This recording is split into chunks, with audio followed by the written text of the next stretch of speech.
নমস্কার, আমি রুমি। আপনাদের সবাইকে আবারও একটা নতুন রেসিপিতে স্বাগত।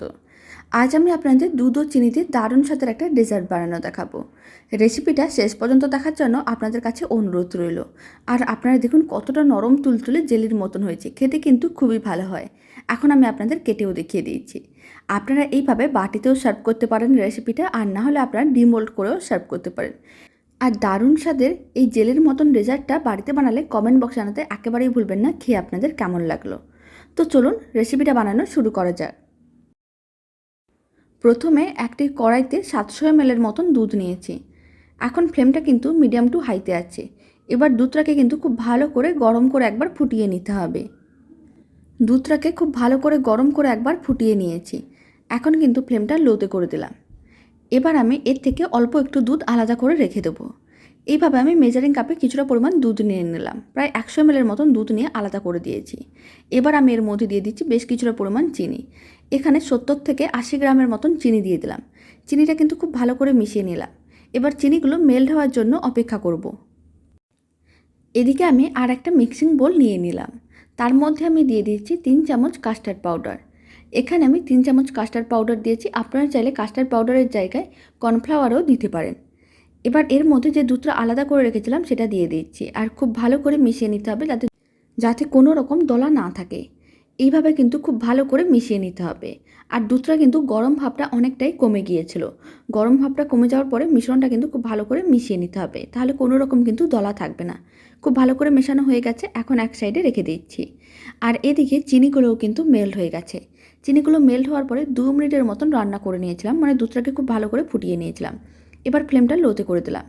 কাস্টার্ড পাউডার মেশানোর যে মিশ্রণটা রেডি করে রেখেছিলাম, দুধ ও কাস্টার্ড পাউডার, সেইটা এখন দুধের মধ্যে দিয়ে দিতে হবে।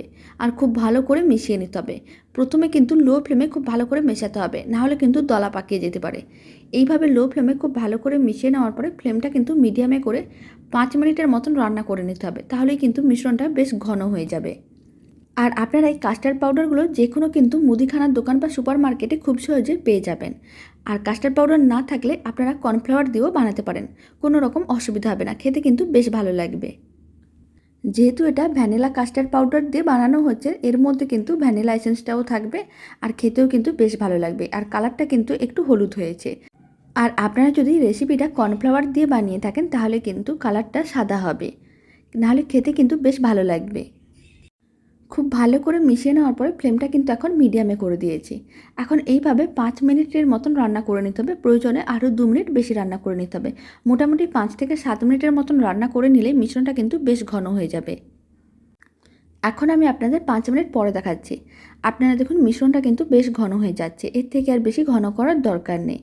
এইভাবে যদি মিডিয়াম ঘনত্বে রাখা হয় তাহলে কিন্তু ডেজার্টটা খুব ভালোভাবে রেডি হবে, বেশ নরম তুলতুলে জেলির মতন হবে। এখন কিন্তু ফ্লেমটা অফ করে দিয়েছি। এখন মিশ্রণটাকে এইভাবে কিছুক্ষণ রেখে দিতে হবে যাতে মিশ্রণটা ঠান্ডা হয়ে যায়। ঠান্ডা করে নিলে ডেজার্টটা কিন্তু খুব ভালো করে রেডি হবে, নাহলে কিন্তু ভালো করে জমবে না। এইভাবে কিছুক্ষণ রেখে দিচ্ছি। আর ডেজার্টটি বানানোর জন্য আমি এখানে দুটো স্টিলের বাটি নিয়েছি। স্টিলের বাটির মধ্যে এইভাবে অল্প পরিমাণ তেল নিয়ে খুব ভালো করে ব্রাশ করে নিতে হবে। আর না হলে আপনারা অল্প পরিমাণ বাটারও ব্রাশ করে দিতে পারেন। এইভাবে খুব ভালো করে ব্রাশ করে নিলে আপনারা যদি ডিমোল্ড করতে চান তাহলে কিন্তু খুব সহজে ডিমোল্ড হয়ে যাবে, বাটির মধ্যে আটকে যাবে না। খুব ভালো করে তেলটা কিন্তু ব্রাশ করা হয়ে গেছে। এখন আমি কয়েকটা কেটে রাখা চেরি ফল এইভাবে সরু সরু করে কেটে রেখেছিলাম, সেইগুলো বাটির নিচে দিয়ে দিচ্ছি। এতে দেখতে কিন্তু বেশ ভালো লাগবে। আপনারা আপনাদের পছন্দ মতন যে কোনো ড্রাই ফ্রুটস কিন্তু এর মধ্যে দিতে পারেন। দুটো বাটিতে একইভাবে চেরি ফলগুলোকে কেটে যে রেখেছিলাম সরু সরু করে নিচের দিকে ছড়িয়ে দিয়েছি। এখন এক সাইডে রেখে দিচ্ছি। আর এইভাবে যে মিশ্রণটা রেডি করে রেখেছি কন্টিনিউ নাড়াচাড়া করতে হবে যাতে মিশ্রণটা ঠান্ডা হয়ে যায়। এখন মিশ্রণটা মোটামুটি অনেকটাই গরম ভাবটা কমে গেছে। এইভাবে আরও 2 থেকে 3 মিনিটের মতন নাড়াচাড়া করে নিতে হবে যাতে মিশ্রণটির গরম ভাবটা কমে যায়। একইভাবে 3 থেকে 4 মিনিটের মতন নাড়াচাড়া করে নিয়েছিলাম। মিশ্রণটির গরম ভাব কিন্তু আগের থেকে অনেকটাই কমে গেছে। এখন আমি মিশ্রণটা এইভাবে বাটির মধ্যে দিয়ে দিয়েছি। আর দুটো বাটির মধ্যে মিশ্রণটা দিয়ে দেবো। আর বাটির মধ্যে মিশ্রণটি দেওয়ার পরে বাটিগুলোকে 3 ঘন্টার মতন ফ্রিজে রেখে দিতে হবে, তাহলে কিন্তু ডেজার্টটা খুব সুন্দরভাবে জমে যাবে। আর বাটিগুলোকে কিন্তু ডিপ ফ্রিজে রাখার দরকার নেই, নর্মাল ফ্রিজেই রাখতে হবে, তাহলে কিন্তু ডেজার্টটা খুব সুন্দরভাবে রেডি হবে। আর ডিপ ফ্রিজে যদি রাখা হয় তাহলে কিন্তু জমে বরফ হয়ে যেতে পারে। তাই নর্মাল ফ্রিজেই 3 ঘন্টার মতন রেখে দিতে হবে যাতে ঠান্ডা হয়ে যায়। এখন আমি আপনাদের 3 ঘন্টা পরে দেখাচ্ছি। 3 ঘন্টা হয়ে গেছে। এখন কিন্তু বেশ ঠান্ডা হয়ে গেছে। এখন আমি আপনাদের একটু চেক করে দেখিয়ে দিচ্ছি। আপনারা দেখুন কতটা নরম তুলতুলে আর জেলের মতন হয়েছে, দেখেই কিন্তু বোঝা যাচ্ছে। আর এইভাবে একটু চেক করে নিতে পারেন। এইভাবে বাটির সাইডগুলোকে আলাদা করলেই দেখতে পাবেন যে খুব ভালোভাবে কিন্তু জমে গেছে।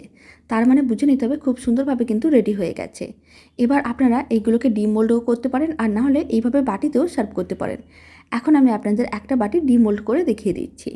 এইভাবে বাটিটার উপরে প্লেটটা রেখে এইভাবে একটু উল্টে দিলেই কিন্তু খুব সহজে ডিমোল্ড হয়ে যাবে। আর ডিমোল্ড করতে যদি আপনাদের অসুবিধা হয় তাহলে আপনারা এইভাবে বাটিতেও সার্ভ করে নিতে পারেন। আর ওপরে কয়েকটা চেরি ফল আমি কেটে আরও কিছুটা দিয়ে দিয়েছি, এতে দেখতে কিন্তু বেশ ভালো লাগে।